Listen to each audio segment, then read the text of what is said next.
like all gets wrapped up in one of my favorite topics. Satanic Panic, baby!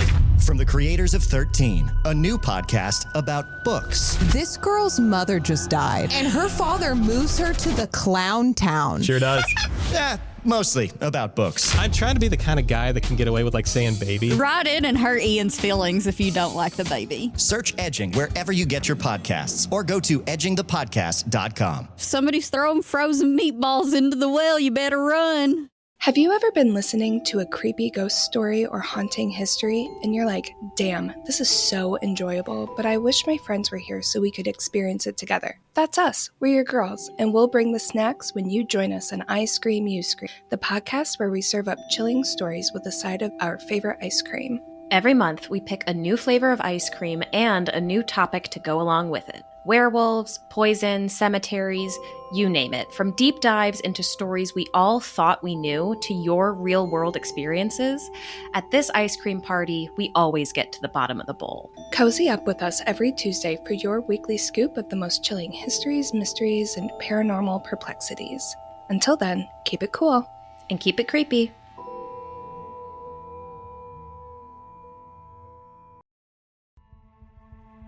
Thanks for listening to the Red Treehouse, where I tell scary stories to keep you up at night. You can listen to the Red Treehouse on your favorite streaming platforms. Be sure to follow, like, and subscribe. Oh, and leave a 5-star review.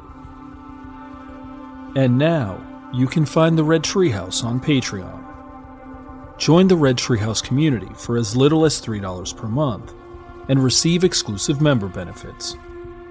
Simply go to patreon.com/Red Treehouse. Important note: sources for this episode can be found in the show notes. The Red Treehouse is dedicated to my dad. I love you, Pop. In this episode of the Red Treehouse, I'm going to read you Frankenstein chapters 3 and 4. So sit back, turn down the lights, pull up the covers, and pay close attention as I read Frankenstein by Mary Shelley. I'm your host, Will. Welcome to the Red Treehouse.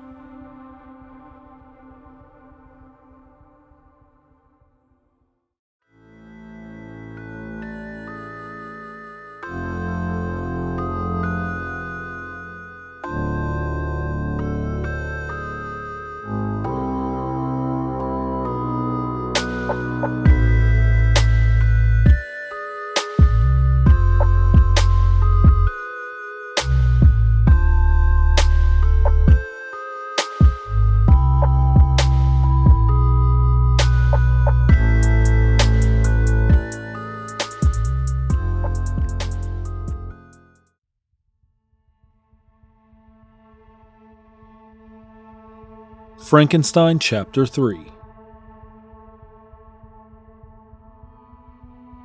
When I had attained the age of 17, my parents resolved that I should become a student at the University of Ingolstadt. I had hitherto attended the schools of Geneva, but my father thought it necessary for the completion of my education that I should be made acquainted with other customs than those of my native country. My departure was therefore fixed at an early date.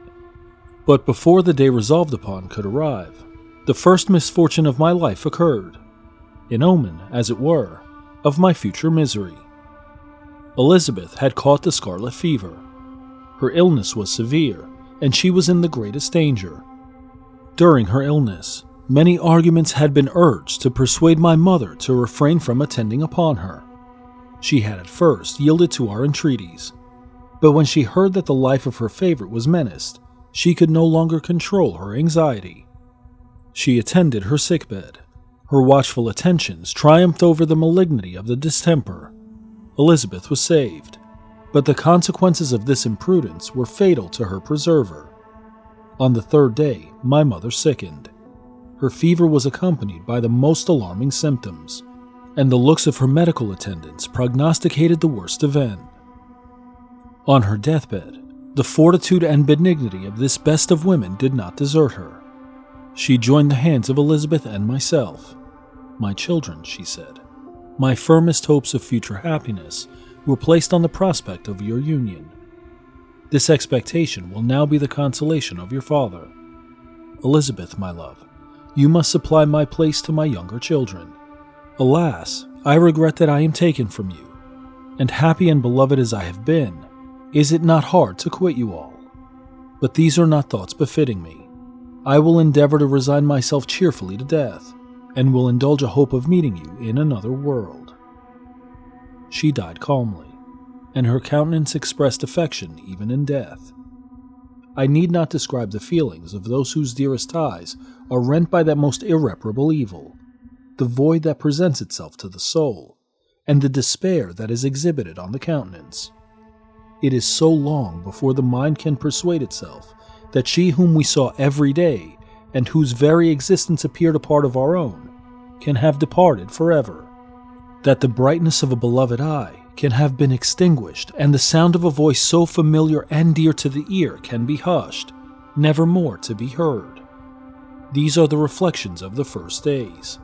But when the lapse of time proves the reality of the evil, then the actual bitterness of grief commences. Yet from whom has not that rude hand rent away some dear connection? And why should I describe a sorrow which all have felt, and must feel? The time at length arrives when grief is rather an indulgence than a necessity, and the smile that plays upon the lips, although it may be deemed a sacrilege, is not banished. My mother was dead, but we had still duties which we ought to perform. We must continue our course with the rest, and learn to think ourselves fortunate while once remains whom the spoiler has not seized. My departure for Ingolstadt, which had been deferred by these events, was now again determined upon. I obtained from my father a respite of some weeks. It appeared to me sacrilege so soon to leave the repose, akin to death, of the house of mourning, and to rush into the thick of life. I was new to sorrow, but it did not the less alarm me. I was unwilling to quit the sight of those that remained to me, and above all, I desired to see my sweet Elizabeth in some degree consoled. She indeed veiled her grief, and strove to act the comforter to us all. She looked steadily on life, and assumed its duties with courage and zeal. She devoted herself to those whom she had been taught to call her uncle and cousins. Never was she so enchanting as at this time, when she recalled the sunshine of her smiles and spent them upon us. She forgot even her own regret in her endeavors to make us forget. The day of my departure at length arrived. Clerval spent the last evening with us. He had endeavored to persuade his father to permit him to accompany me, and to become my fellow student, but in vain. His father was a narrow-minded traitor, and saw idleness and ruin in the aspirations and ambition of his son. Henry deeply felt the misfortune of being debarred from a liberal education. He said little, but when he spoke, I read in his kindling eye, and in his animated glance, a restrained but firm resolve not to be chained to the miserable details of commerce. We sat late. We could not tear ourselves away from each other, nor persuade ourselves to say the word farewell. It was said, and we retired under the pretense of seeking repose, each fancying that the other was deceived.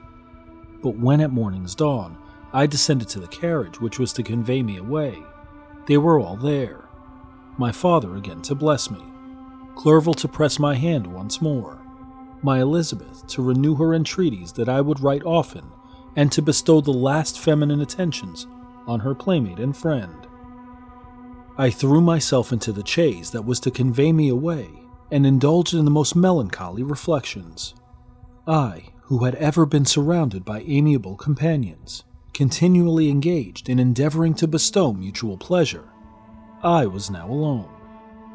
In the university whither I was going, I must form my own friends and be my own protector.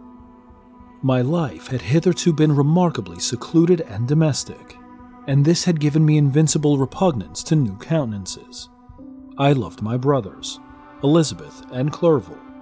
These were old familiar faces, but I believed myself totally unfitted for the company of strangers. Such were my reflections as I commenced my journey. But as I proceeded, my spirits and hopes rose. I ardently desired the acquisition of knowledge.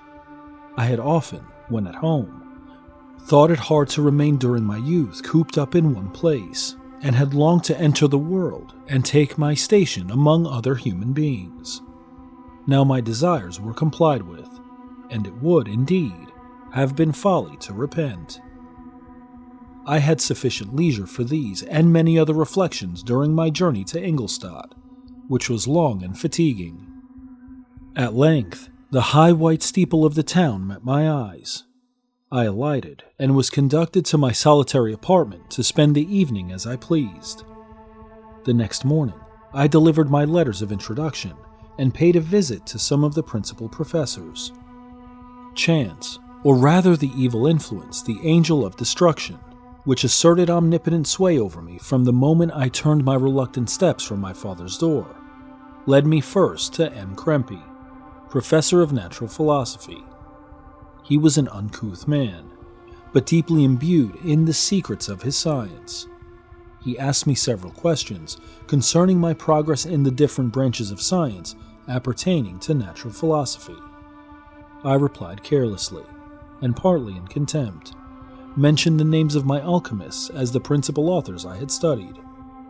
The professor stared. "Have you," he said, "really spent your time in studying such nonsense?" I replied in the affirmative.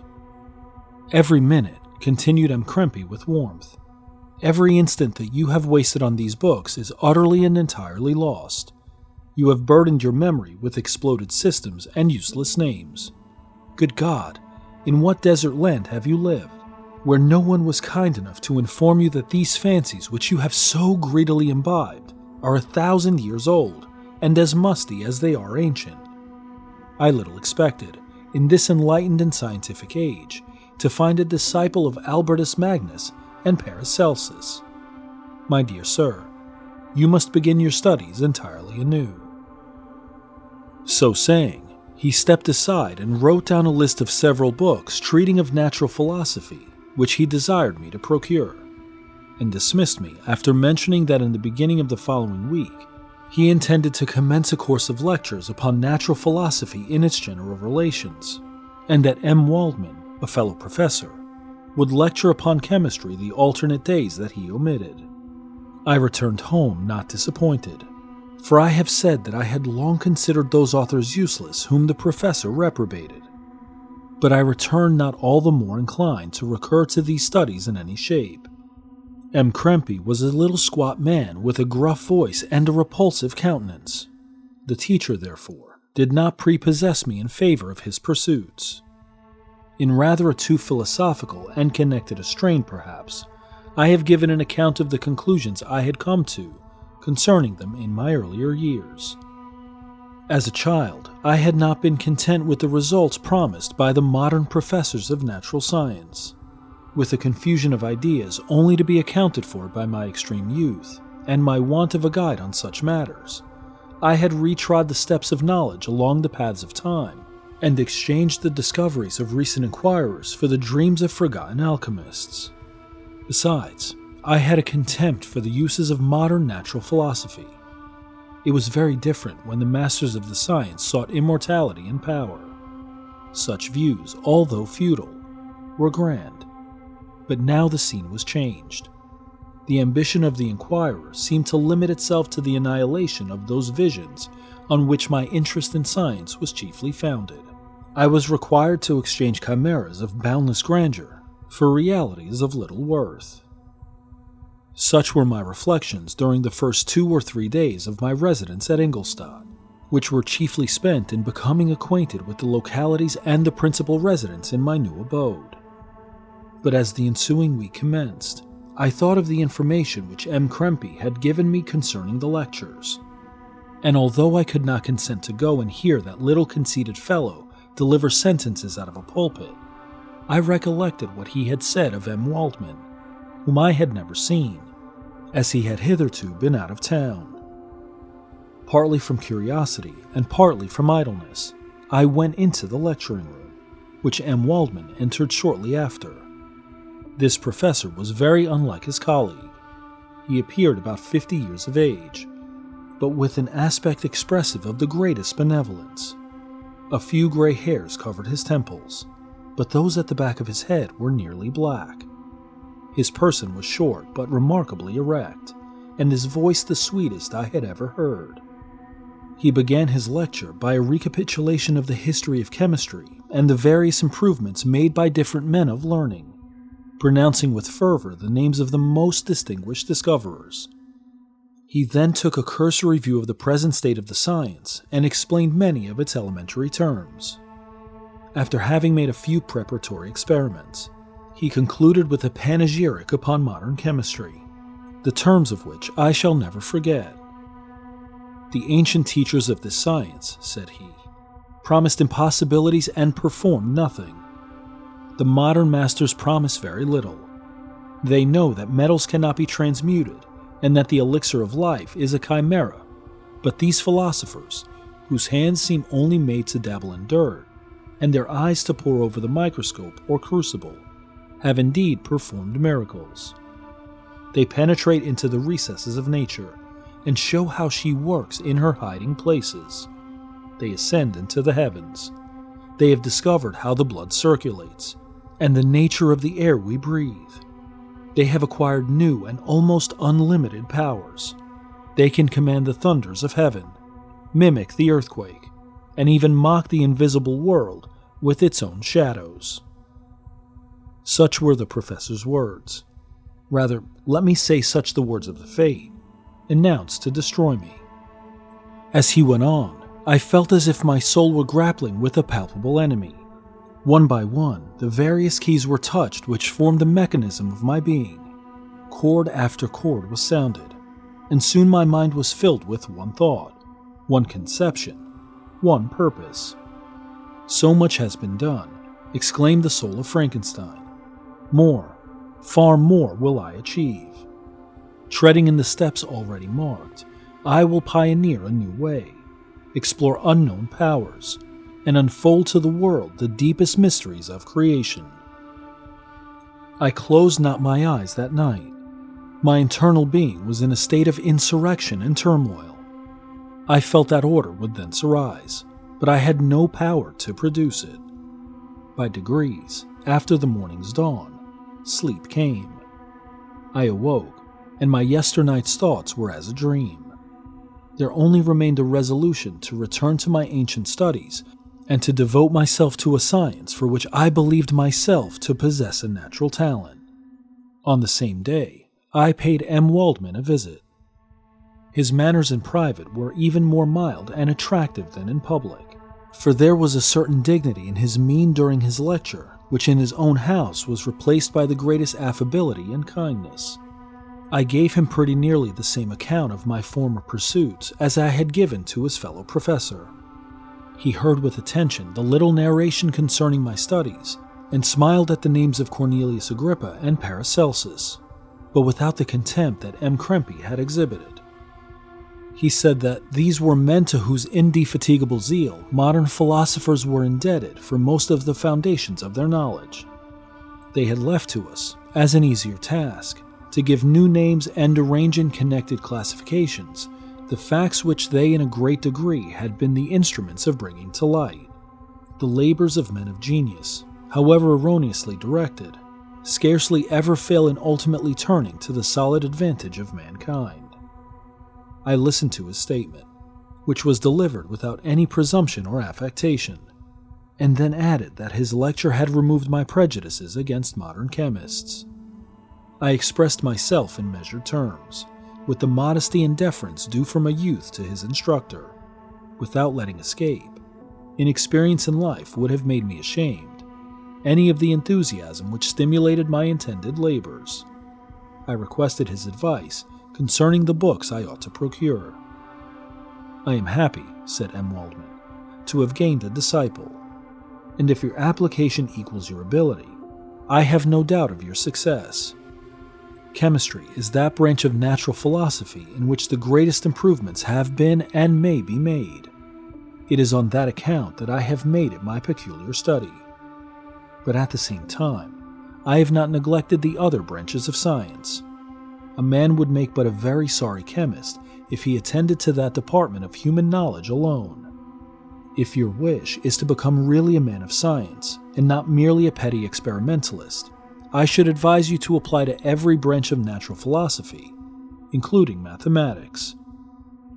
He then took me into his laboratory and explained to me the uses of his various machines, instructing me as to what I ought to procure, and promising me the use of his own when I should have advanced far enough in the science not to derange their mechanism. He also gave me the list of books which I had requested, and I took my leave. Thus ended a day memorable to me. It decided my future destiny.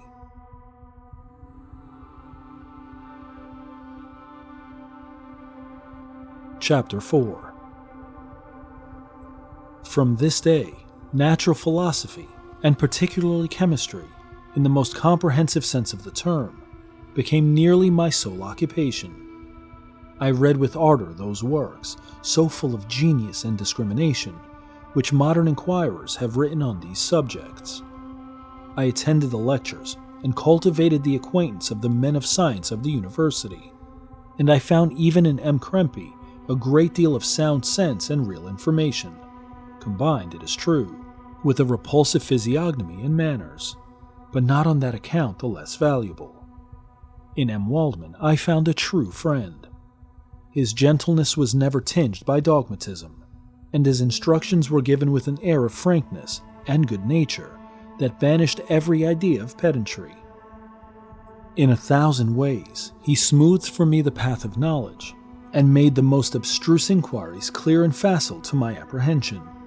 My application was at first fluctuating and uncertain. It gained strength as I proceeded, and soon became so ardent and eager that the stars often disappeared in the light of morning, whilst I was yet engaged in my laboratory. As I applied so closely, it may be easily conceived that my progress was rapid. My ardor was indeed the astonishment of the students, and my proficiency that of the masters.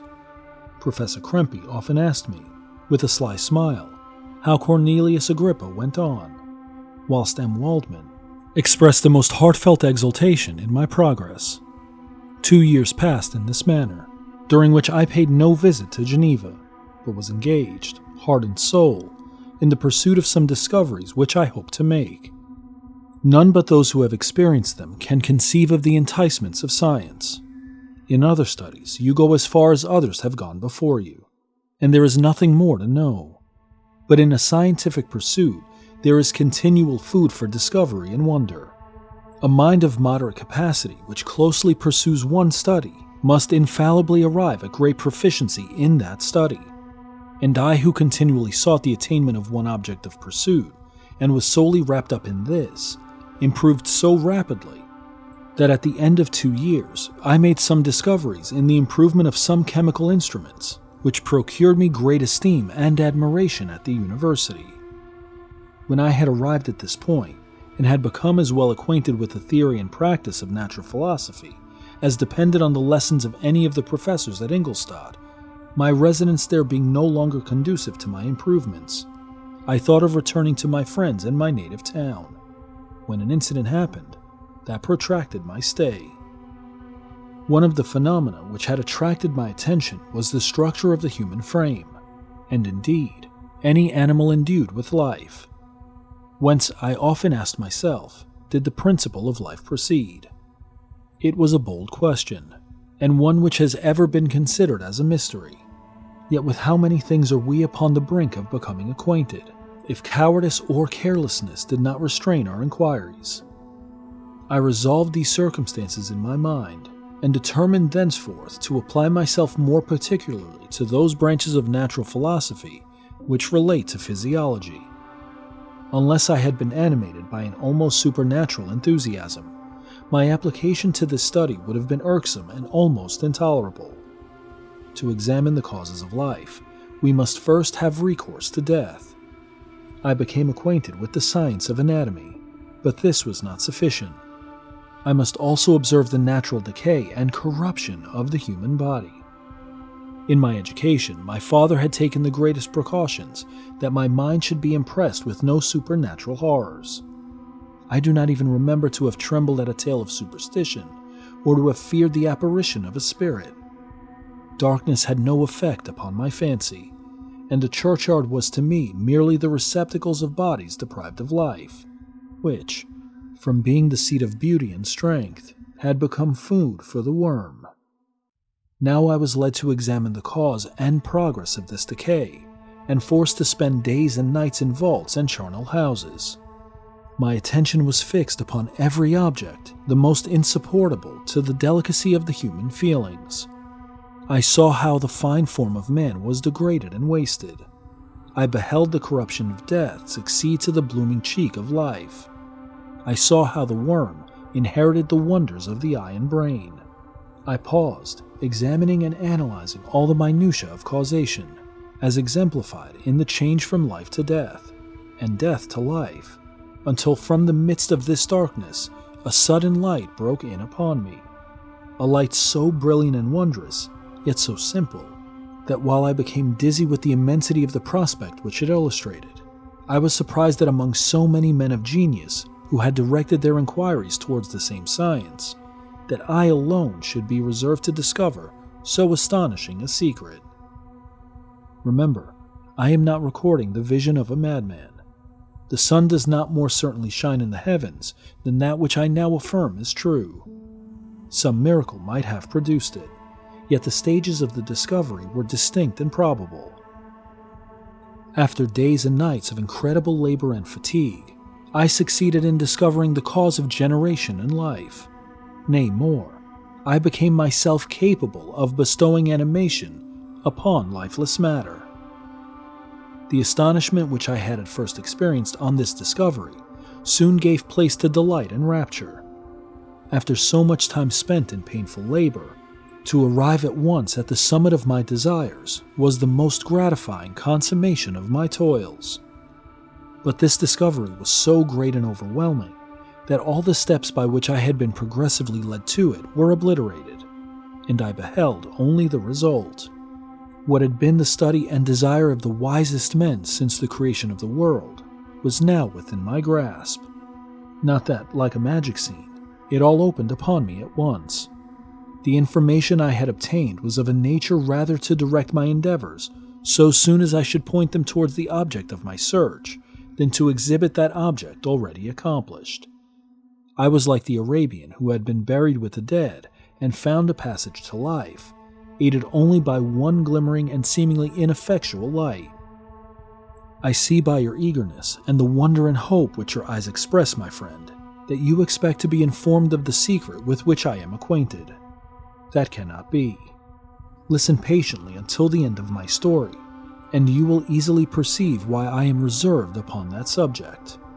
I will not lead you on, unguarded and ardent as I then was, to your destruction and infallible misery.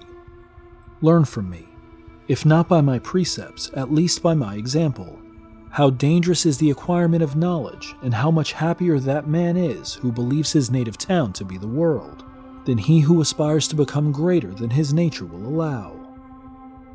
When I found so astonishing a power placed within my hands, I hesitated a long time concerning the manner in which I should employ it.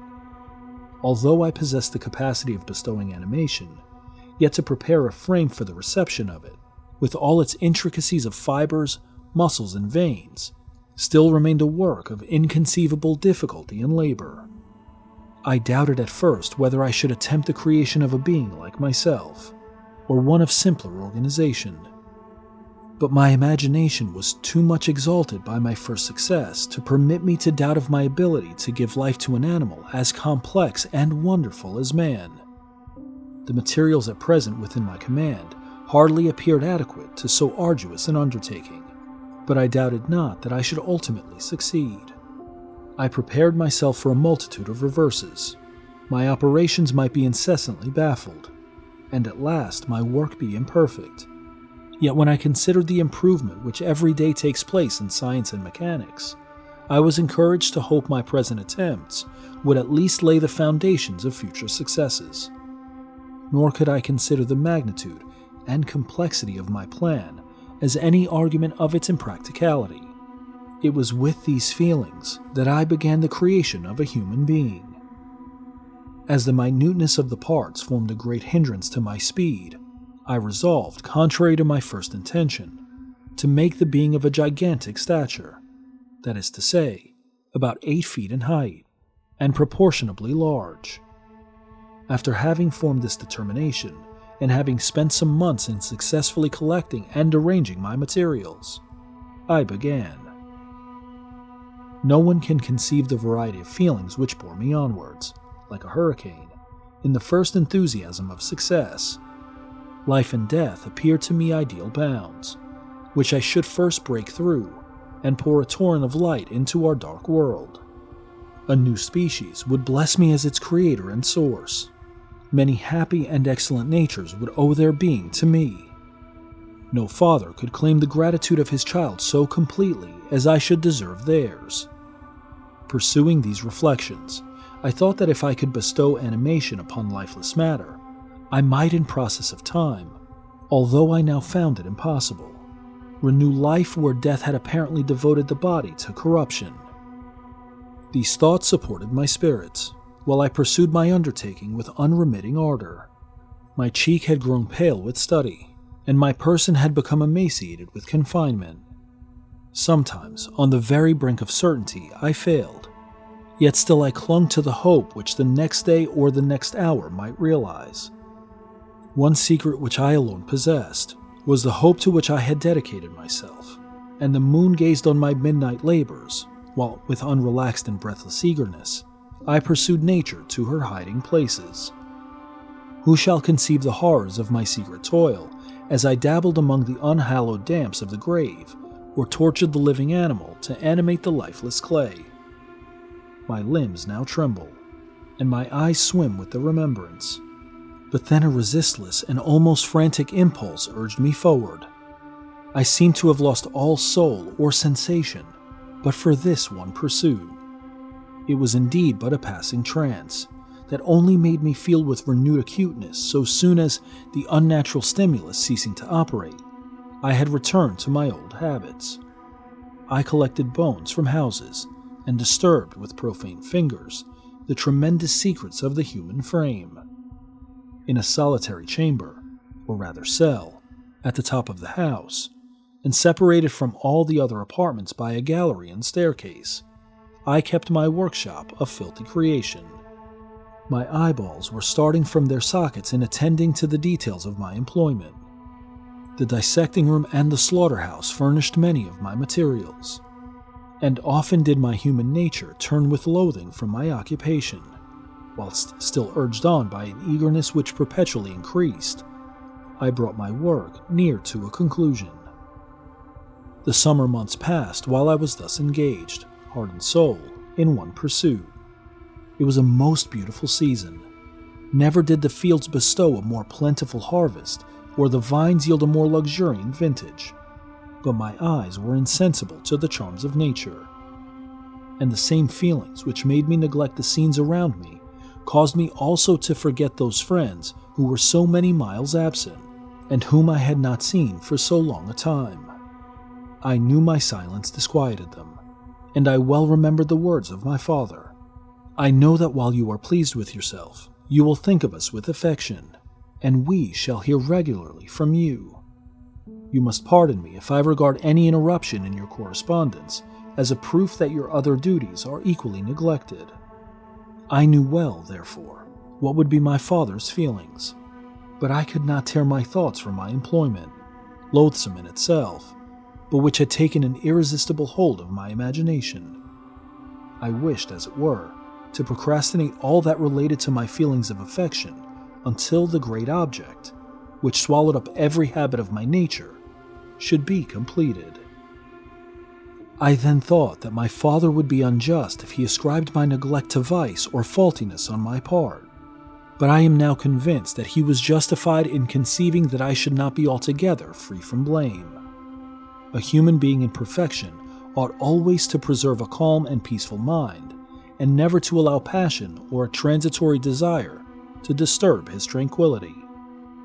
I do not think that the pursuit of knowledge is an exception to this rule. If the study to which you apply yourself has a tendency to weaken your affections and to destroy your taste for those simple pleasures in which no alloy can possibly mix, then that study is certainly unlawful, that is to say, not befitting the human mind. If this rule were always observed, if no man allowed any pursuit whatsoever to interfere with the tranquility of his domestic affections, Greece had not been enslaved, Caesar would have spared his country, America would have been discovered more gradually, and the empires of Mexico and Peru had not been destroyed.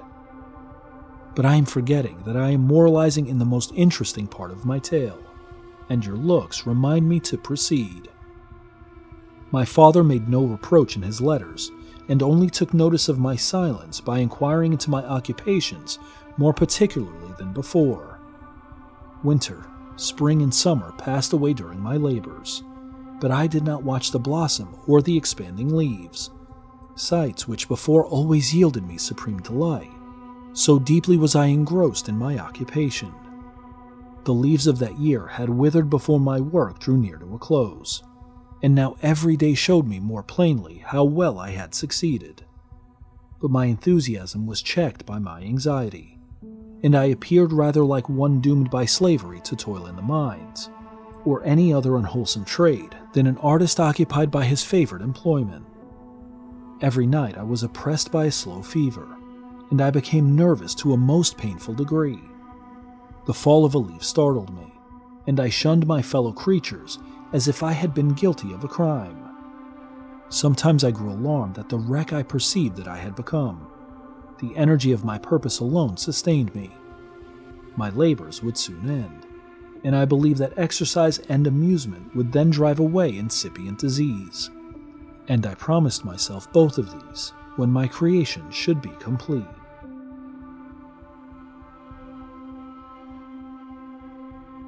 What do you think of this classic story so far? Comment or email me at redtreehousepod@gmail.com.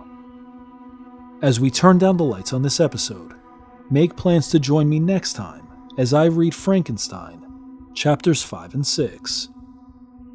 I'm your host, Will. Thanks for joining me in the Red Treehouse.